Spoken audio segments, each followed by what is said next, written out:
নমস্কার এভরিওয়ান, সবাইকে ওয়েলকাম করছি নতুন একটি রেসিপি দেখার জন্য। আশা করি যে যেখান থেকে ভিডিওটি দেখছেন সবাই সুস্থ আছেন এবং ভালো আছেন। আজকে ভাতের মাড় দিয়ে ডিজাইনার পাঁপড় রেসিপি। এই পাঁপড়টা দেখতে যতটা লোভনীয়, খেতে কিন্তু ততটাই টেস্টি। আর বানানোটা এতটাই সহজ যে কেউ দেখলে বানিয়ে নিতে পারবে। চলুন কথা না বাড়ে রেসিপিটি শুরু করা যাক। আশা করি আপনাদের ভালো লাগবে। পাঁপড়টা তৈরি করার জন্য আজকে মূল উপাদান হচ্ছে ভাতের মাড়। আর এই ভাতের মাড়টা দিয়ে পাঁপড়টা আজকে তৈরি করে নেব। এখানে ভাতের মাড় কিন্তু ঠান্ডাটা লাগবে, গরমটা দিলে চলবে না। এরপরে একটা পাত্রে আমি 100 গ্রামের মতো আটা নিয়েছি, তবে আজকে কিন্তু আটা দিয়েই পাঁপড়টা তৈরি করে নেব। আপনাদের ময়দা থাকলে ময়দা দিয়ে তৈরি করে নেবেন। এবার স্বাদ অনুযায়ী একটু লবণ দিয়ে দিলাম। এখন ভাতের মাড়টা দিয়ে দিতে হবে।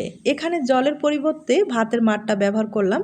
আর ভাতের মাড়টা ব্যবহার করলে পাঁপড়টা খেতে কিন্তু খুবই টেস্টি হবে। তাছাড়া এতটাই কুড়মুড়ে হবে, আপনারা একবার হলেও কিন্তু তৈরি করতে পারেন।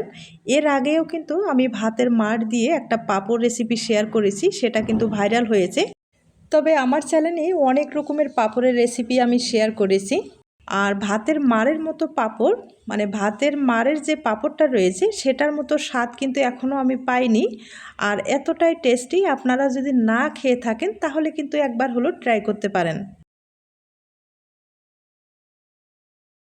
বেটারটা আমি খুব ভালোভাবে মিক্স করে নিলাম। এরপর একটা চামচ দিয়ে দেখিয়ে দিচ্ছি কতটুকু ঘন বা পাতলা করে নিয়েছি। তবে এই বেটারটা কিন্তু একটু পাতলা করে তৈরি করে নিতে হয়। এবার 1 চামচের মতো আস্ত জিরাটা ব্যবহার করলাম। আপনারা চাইলে কিন্তু এখানে কালো জিরাটাও ব্যবহার করতে পারেন। এবার 1/2 চামচেরও কম একটু বেকিং পাউডার দিয়ে দিলাম। আবারও খুব ভালোভাবে একটু মিশিয়ে নিতে হবে। এই পাঁপড়ের ব্যাটারটা আমি আবারও বলছি একটু পাতলা করে তৈরি করে নিতে হবে। আর এই ব্যাটারটা যদি একটু ঘন হয়ে যায় তাহলে কিন্তু পাঁপড়গুলো যখন তৈরি করবেন, মানে ভাজতে যাবেন, তখন কিন্তু ফুলতে যাবে না আর পাঁপড়টা শক্ত হয়ে যাবে।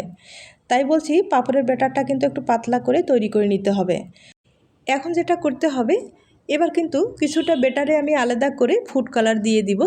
যে ডিজাইনটা আমি তৈরি করতে চাচ্ছি সেটা কিন্তু অবশ্যই ফুড কালার ব্যবহার করতে হবে। আর ফুড কালারটা ব্যবহার না করলে ডিজাইনটা তৈরি হবে না। আপনাদের যদি ফুড কালারটা পছন্দ না হয় সেক্ষেত্রে আপনারা সাদাটা দিয়ে পাঁপড়টা তৈরি করে নিতে পারেন। আর আমি কিন্তু একটু দেখার সৌন্দর্যে ফুড কালারটা দিয়ে একটু ডিজাইন তৈরি করে নেব।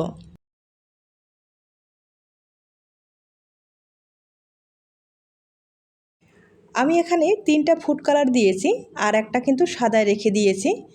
এখন আমি ডিজাইনটা তৈরি করে নেব। তার জন্য কিন্তু প্লাস্টিকের যে ঢাকনাগুলো রয়েছে সেগুলো কিন্তু আমি ব্যবহার করব। আর হালকা করে তেল লাগিয়ে নিয়েছি। তেল কিন্তু অবশ্যই লাগিয়ে নিতে হবে।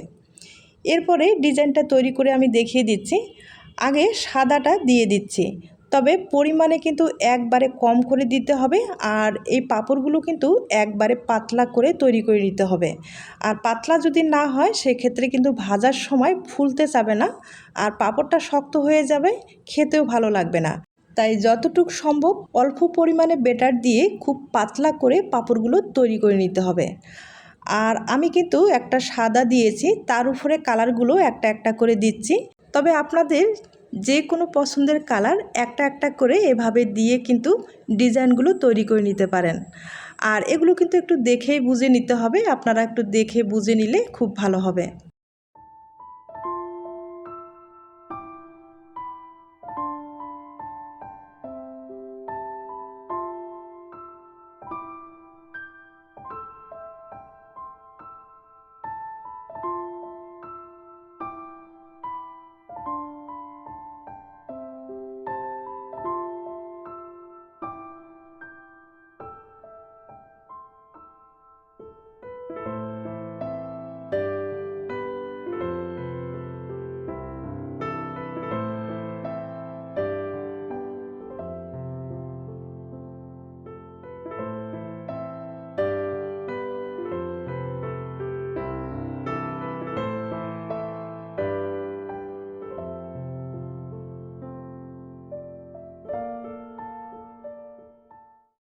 বেটারগুলো দেওয়া হয়ে গেছে। এবার একটা খাঁটির সাহায্যে আমি ডিজাইনটা তৈরি করে দেখিয়ে দিচ্ছি।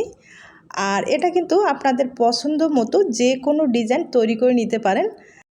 আমি একটা ফুলের মতো ডিজাইন তৈরি করে নিলাম, আপনাদের পছন্দ হলে তৈরি করে নিতে পারেন।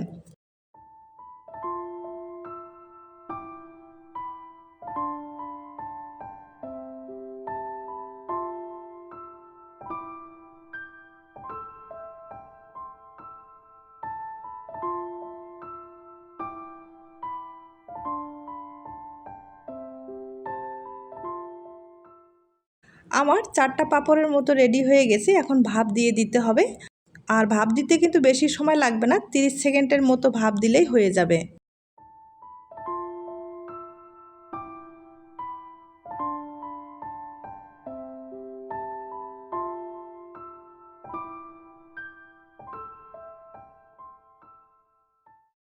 আমি 30 সেকেন্ডের মতো ভাপ দিয়ে নিয়েছি আর এগুলো হয়ে গেছে।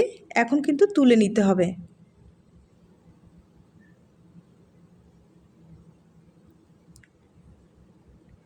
আর এগুলো কিন্তু ঠান্ডা করার কোনো দরকার নেই। এবার একটা ছুরির সাহায্যে ছাটগুলোকে হালকাভাবে একটু ছাড়িয়ে নিতে হবে। আর পাঁপড়টা দেখেন কোনো রকম কিন্তু কোনো সমস্যা হয়নি। আর পাঁপড়টা দেখতেও কিন্তু ভীষণ ভালো হয়েছে। আর এই পাঁপড়গুলো আগেই বলেছি পাতলা করেই তৈরি করে নিতে হবে। আমার পাঁপড়গুলো কিন্তু পাতলাই হয়েছে।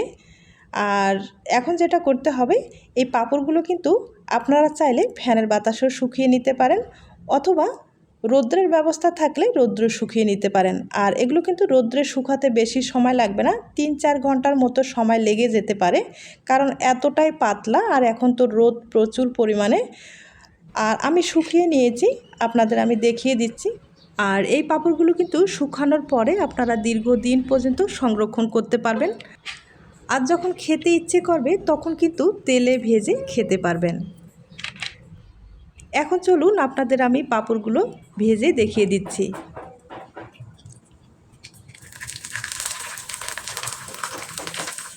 আর দেখতেই পারছেন পাঁপড়টা কিন্তু তেলে দেওয়ার সাথেই কত সুন্দর হয়েছে। একইভাবে বেশ কয়েকটা পাঁপড় ভেজে আপনাদের দেখিয়ে দিচ্ছি।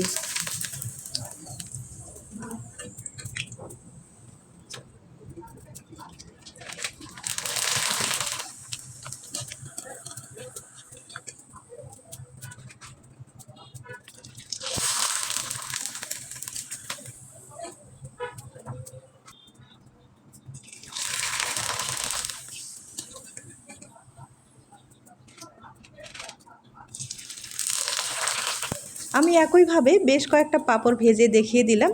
এবার ভেঙে দেখিয়ে দিচ্ছি। তার আগে ছোট্ট একটা রিকোয়েস্ট থাকবে, যদি রেসিপিটি আপনাদের কাছে ভালো লেগে থাকে তাহলে একটা লাইক দিতে পারেন। আমার কিন্তু প্রত্যেকটা পাঁপড়ে খুব সুন্দর হয়েছে। আর হয়তোবা বুঝতে পেরেছেন। তাহলে আজ এ পর্যন্ত, নতুন কোনো রেসিপি নিয়ে আবার হাজির হব। ততক্ষণে সবাই ভালো থাকবেন, সুস্থ থাকবেন এবং নিরাপদে থাকবেন।